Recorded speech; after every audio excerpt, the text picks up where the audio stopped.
Hello everyone, welcome to my channel. और आज हम स्टार्ट करने जा रहे हैं हिस्ट्री के प्रीवियस ईयर क्वेश्चंस जो कि यूपीएससी सीएपीएफ एग्जाम के अंदर आए हुए हैं 2022 ईयर के अंदर। तो let's start with the first question. ये हिस्ट्री के अंदर सारे ही एंशिएंट आती है, मॉडर्न आती है, मिडिवल आती है और आर्ट एंड कल्चर के भी क्वेश्चंस इसके अंदर शामिल होते हैं। And it has a good coverage in every exams. तो ये आपको जीएस के हर किसी एग्जाम में आपको ये फायदा देने वाले हैं क्वेश्चंस। फर्स्ट क्वेश्चन है, which one of the following art works was held by sister Nivedita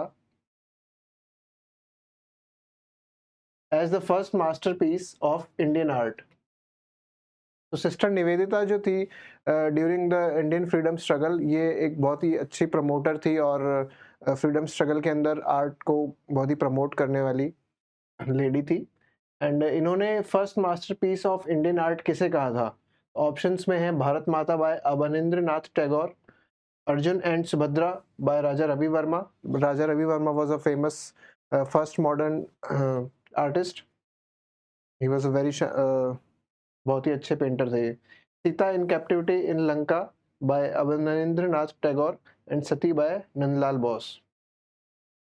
तो सिस्टर निवेदिता ने first masterpiece of Indian art इसे कहा था? भारत माता की एक पेंटिंग बनाई थी अवनींद्र नाथ टैगोर जी ने, और उसको सिस्टर निवेदिता ने first masterpiece of Indian art कहा था। अवनींद्र नाथ टैगोर टैगोर फैमिली से ही बिलोंग करते थे और ये रविंद्रनाथ टैगोर के भतीजे थे। और आपने शायद ये पेंटिंग देखी होगी। भारत माता की एक पेंटिंग है जिसके अंदर उनके 4 हाथ हैं और एक feeling of nationalism through art ये प्रमोट करते थे। सेकंड क्वेश्चन है, द बैटल ऑफ राक्षसी टंगाड़ी इज पॉपुलरली नोन एज। तो ये बैटल है राक्षसी टंगाड़ी और इसको क्या कहा जाता है? इसका दूसरा नाम क्या है? Battle of Talikota, battle of Khanwa, battle of Panipat या बैटल ऑफ धर्मट। तो इसका जो करेक्ट आंसर है वो ये है, battle of Talikota. Battle of Talikota is also known as Rakshasi Tangadi और ये बैटल फॉट हुआ था sultans of Deccan versus Vijayanagar kingdom में। और विजयनगर के उस टाइम के जो रूलर है वो थे सदाशिव राय।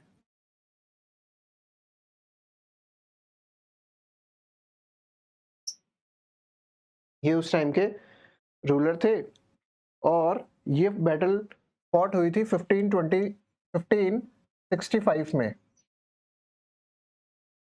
This battle was fought in 1565 between Deccan sultans and Vijayanagar kingdom. और विजयनगर किंगडम में सदाशिव राय थे इनके रूलर और वहां पे सुल्तान ऑफ डेक्कन थे। वहीं बैटल ऑफ खानवा की अगर हम बात करें तो battle of Khanwa was fought in 1527 और ये बैटल हुई थी हमारी Babur versus Rana Sanga. Rana Sanga was a ruler of Mewar kingdom. तो ये तो इन दोनों के बीच हुई थी।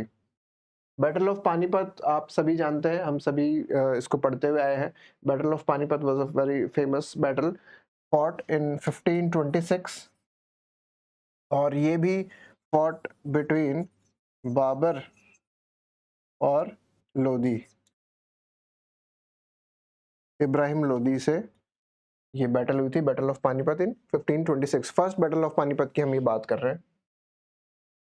और बैटल ऑफ धर्मट थी war of succession between Aurangzeb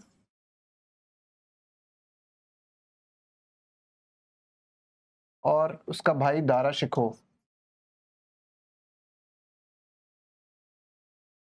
Aurangzeb और दारा शिकोह के बीच में लड़ाई हुई थी क्योंकि शाहजहां के बाद में उसके थ्रोन को कौन हासिल करेगा, इसके लिए ये बैटल हुई थी। और ये बैटल हुई थी 1658 में।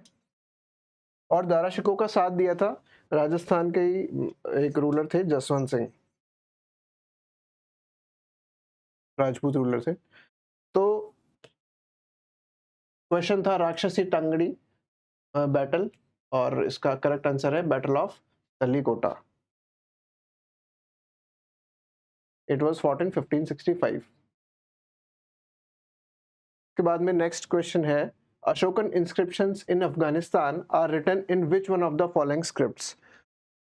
तो अशोकन इंस्क्रिप्शंस की हम बात करें तो सबसे ज्यादा इंस्क्रिप्शंस लिखी गई हैं ब्राह्मी में और खरोष्टी में, लेकिन इसमें पूछा है कि अफगानिस्तान के अंदर कौन सी स्क्रिप्ट देखी गई है, तो उसके लिए हमारा करेक्ट आंसर जो होगा वो ग्रीक अरेमिक होगा, क्योंकि प्रेजेंटली कंधार के म्यूजियम के अंदर जो इंस्क्रिप्शंस रखी हैं अशोकन इंस्क्रिप्शंस, वो ग्रीक और अरेमिक स्क्रिप्ट के अंदर लिखी हुई है, तो इसलिए इसका आंसर ग्रीक अरेमिक होगा। और वैसे देखा जाए तो अशोकन इंस्क्रिप्शंस मेजरली ब्राह्मी और खरोष्ठी स्क्रिप्ट्स में लिखी हुई है। Sharada script was between 8th to 12th century AD and Kashmir में ये पाई जाती थी शारदा स्क्रिप्ट। तो इसका करेक्ट आंसर है Greek and Aramaic. Then next question है which one of the following statements about coins struck during 200 BC to 300 CE in the Indian subcontinent is not correct। Not correct statement हमने यहाँ पे पहचानना है, और का first statement है the Indo Greeks introduced bilingual and biscript legends on their coins. तो ये एक ट्रू स्टेटमेंट है। The Kushans minted large quantities of gold coins as well as copper coins of low denominations. तो ये भी बिल्कुल करेक्ट स्टेटमेंट है। पोस्ट मॉडर्न टाइम में हमने बहुत ज़्यादा कॉइन्स देखे हैं जो कि कुशान्स के टाइम के हैं। Satavahanas issued coins of silver copper lead and potin. तो ये भी स्टेटमेंट बिल्कुल ठीक है। And absence of nigam coins suggests the declining power and authority of merchant guilds. तो ये इन चारों में से इनकरेक्ट स्टेटमेंट जो है वो ये है। निगमा कॉइन्स के एब्सेंस को ये सजेस्ट नहीं करता है कि डिक्लाइनिंग पावर है, वो ये सजेस्ट करता है कि वहाँ का ट्रेड्स और जो दूसरे जो स्टेट थे वो शायद कमजोर हो गए थे, इस वजह से इनके कॉइन्स मिले नहीं है। ये एक एंशिएंट का क्वेश्चन था। नेक्स्ट क्वेश्चन भी एंशिएंट से है। इस ईयर में बहुत ही काफी सारे क्वेश्चंस आए हैं एंशिएंट से। तो let's go to the match the following. Modern name दे रखे हैं रिवर्स के और उनके वैदिक नेम दे रखे हैं। दृष्टदेवती, अस्किनी, वितात्सा, पुरुषनी, ये सारे पुराने नाम हैं। चेनाब, चौटांग, रवि एंड झेलम ये इनके मॉडर्न नाम हैं और हमें इनका मैच द फॉलोइंग करना है। तो देखें तो दृष्टदेवती जो है वो चौटांग का नाम था, और Purushni is Ravi, Vitasta is Jhelum, and तो अस्किनी है चेनाब। तो इस हिसाब से option B is the correct. तो झेलम का एंशिएंट वैदिक नेम है वितात्सा, पुरुषनी का है Ravi, Chautang is Drishadvati and Chenab is Askini.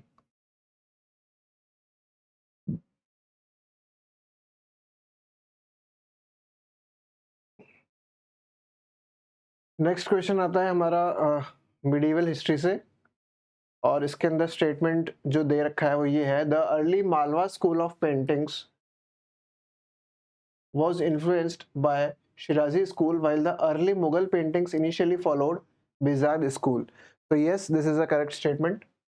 Malwa school of painting was influenced by Shirazi school और मुगल पेंटिंग्स शुरू में बेजाद स्कूल से इंस्पायर हुई हैं।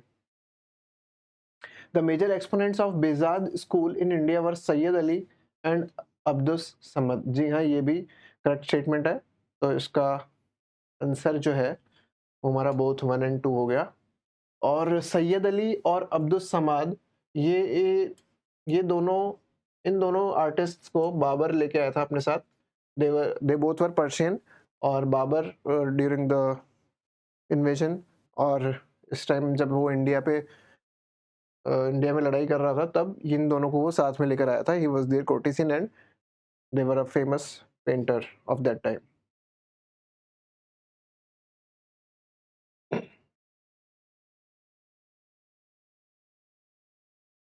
Which of the following statements about agency houses are correct? Agency houses के बारे में करेक्ट स्टेटमेंट्स हमें पता करनी है. They were important commercial formations in the late 18th century and 19th century. ठीक है. Yes, they were commercial यहाँ पे एजेंसी हाउसेस का मतलब है कि ट्रेडिंग कंपनीज या ट्रेडिंग हाउसेस आप कह सकते हो. Trading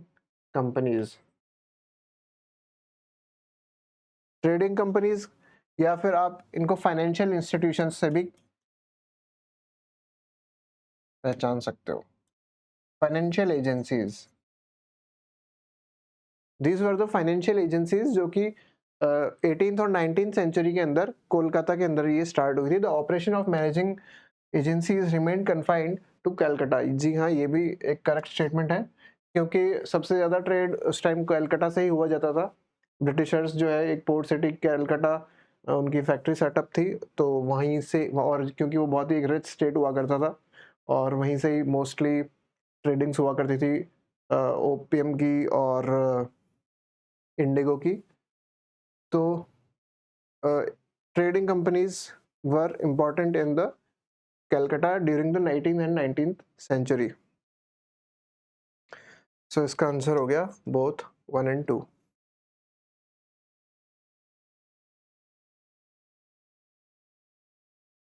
Then next is, which one of the following statements about Tolka PM is incorrect?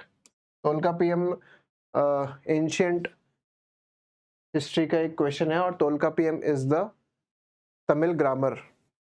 It is a treatise on grammar. तो ये तो एक करेक्ट स्टेटमेंट है.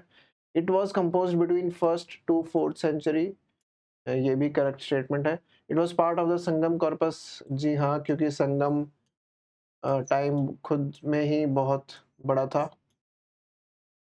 200 to 300 एडी तक का टाइम बताया जाता है संगम लिटरेचर का, तो वो अपने आप इसका पार्ट हो ही गया है.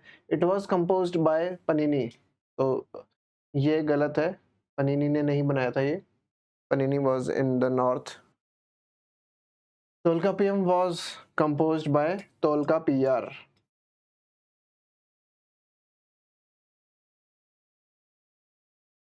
तो इनकरेक्ट स्टेटमेंट हो गया हमारा option D. Which one of the following statements about princely states in India is not correct? Not correct हमसे पूछा है. The British government declared that states were free to join either India or Pakistan or remain independent. तो ये तो एक correct statement है. The decision to join either India or Pakistan or remain independent was left not to the people of princely states but to the princely rulers. तो ये भी सही है. प्रिंसली रूलर्स से बात करते थे वो कि आपको जिसमें भी रहना है उसमें आप जा सकते हैं. The ruler of Travancore first decided to remain independent. जी हाँ, बहुत सारे रूलर्स थे जो फर्स्ट शुरू में इंडिपेंडेंट रहना चाहते थे, but it was the efforts of Indian freedom fighters, specially Sardar Vallabh Bhai Patel, to merge these independent states into India. The state of Travancore finally joined India through a plebiscite. तो अगर हम इनकरेक्ट की बात करें तो ट्रेवनकोर हमारा इंडिया के अंदर ज्वाइन तो हुआ था, but not through plebiscite. It was by the diplomatic talks between them. तो option D is the correct statement here.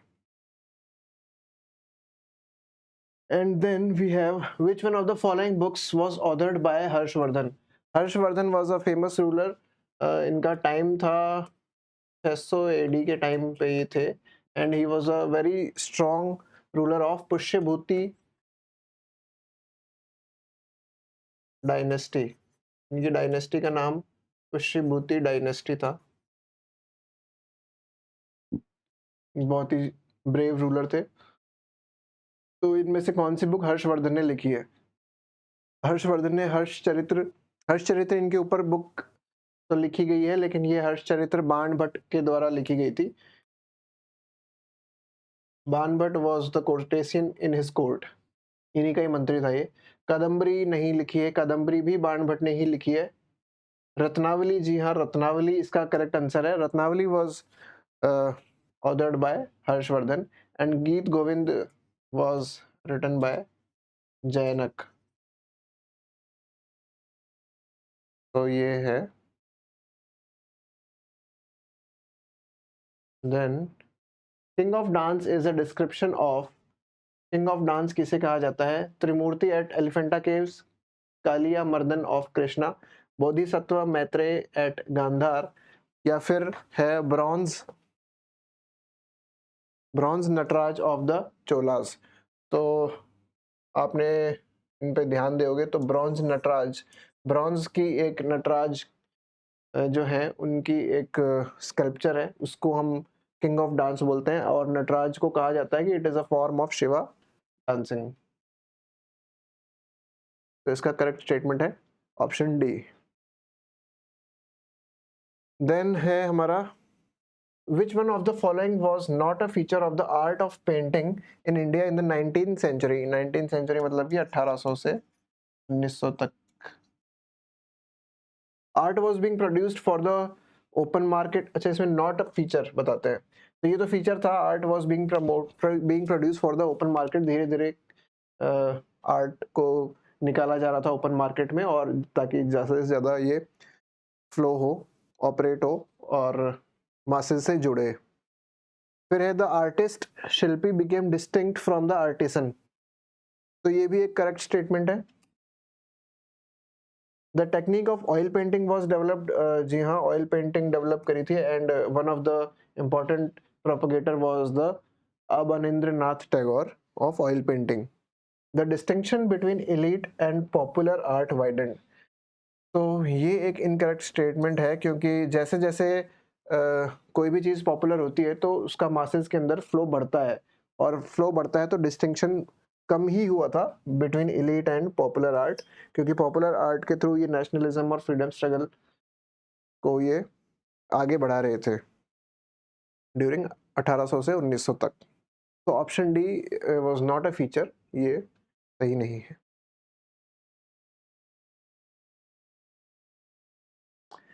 Consider the following historical events in India carefully. The Indian press failed to protest against the Vernacular Press Act of 1878. तो ये statement बिल्कुल ही गलत है। Indian press ने बहुत अच्छे से प्रोटेस्ट किया था वर्नेकुलर प्रेस एक्ट के खिलाफ।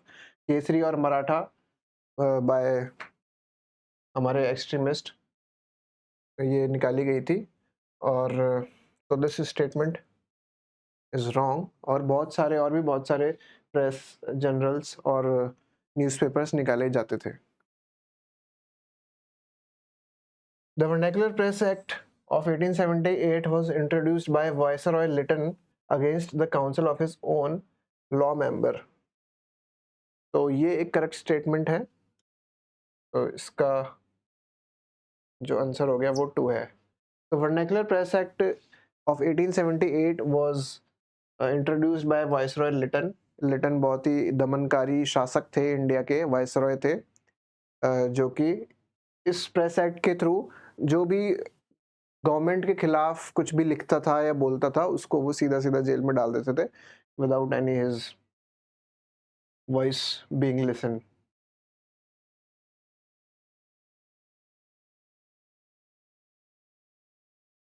सेकंड, देन नेक्स्ट आता है हमारा question 102। Which of the following pairs of years and historical events is correctly match?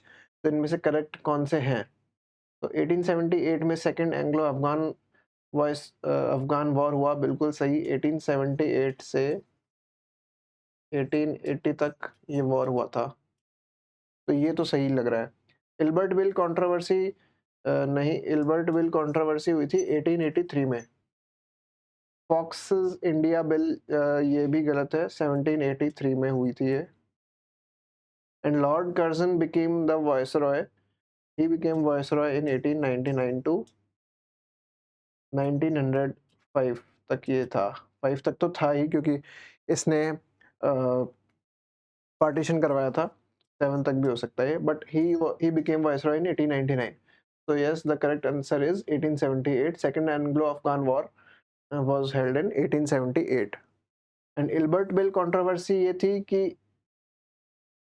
1883 में ये कंट्रोवर्सी हुई थी इल्बर्ट बिल की, और ये लॉर्ड रिपन इसको लाना चाह रहे थे इस बिल को, और इस बिल को अगर वो ले आते तो उसके अंदर ये प्रोविजन था कि इंडियन जजेस, Indian magistrates, they were allowed to make trials in which Europeans were involve. तो यूरोपियंस और ब्रिटिशर्स को इंडियन मजिस्ट्रेट्स अपने केसेस के अंदर वो सज़ा सुना सकते थे, लेकिन ये ब्रिटिशर्स को मंजूर नहीं था। तो ये बिल के अंदर कंट्रोवर्सी हुई और इस बिल को इन्होंने वापस लेना पड़ा। Foxes India bill was introduced in 1783 और इसके अंदर जो कि बोर्ड ऑफ काउंसिल और कोर्ट ऑफ डायरेक्टर्स बनाए थे उनको अबॉलिश करके वो कुछ 6-7 अपने अलग ही मेंबर्स बना रहे थे। तो ये बिल वो लेकर आ रहा था टाइम पे, ये भी बिल पास नहीं हुआ था। तो then next, who among the following is credited with the introduction and popularization of Dhrupad form of music? Dhrupad form of music इन्होंने किसने इंट्रोड्यूस कराया और पॉपुलराइज किया? राजा मान Singh Tomar of Gwalior. Yes, the very first option is correct. इन्होंने ही introduce और popularise करवाया था Dhrupad style of music. Dhrupad घराना इन्हीं के लिए ही जाना जाता है, ये बहुत बड़े पैटर्न थे। तानसेन जानते हैं, नायक गोपाल, शेख बहादुर ऑफ बंडवाड़ा के ऑप्शन है। Then who among the following is the author of the famous partition narrative The Other Side of Silence? ये पार्टीशन के टाइम की कोई बुक है, तो ये पूछा है कि किसने लिखी है ये। अमृता प्रीतम, उर्वशी बुटालिया, सादत हसन मंटो, मंजू कपूर, एंड इसका करेक्ट ऑथर है Urvashi Butalia. Then I think ये लास्ट क्वेश्चन है इस सेशन का। Which one of the following cities on the banks of Ganges declined in the importance when the railway link to Bombay started operating? तो बॉम्बे में जब railway line से start हुई तो उसकी वजह से कौन से सिटी की इंपॉर्टेंस कम हो गई? उसके ऑप्शंस हैं बनारस, कानपुर, मिर्ज़ापुर एंड पटना। तो इसका करेक्ट आंसर है Mirzapur. Mirzapur before the introduction of railway lines it was an important transportation hub. Deccan से सारी चीज़ें जो हैं वो मिर्ज़ापुर से ट्रांसफ़र हुआ करती थी बेंगलोर, वो बंगाल पे, लेकिन because of the introduction of railways the importance of Mirzapur declined. तो आज के लिए इतना ही। ये सारे क्वेश्चंस आए हुए थे 2022 में। नेक्स्ट क्लास में, नेक्स्ट वीडियो में हम क्वेश्चंस डिस्कस करेंगे, उनके एक्सप्लेनेशंस करेंगे 2021 से। 2021 के क्वेश्चन से हम स्टार्ट करेंगे। Thank you.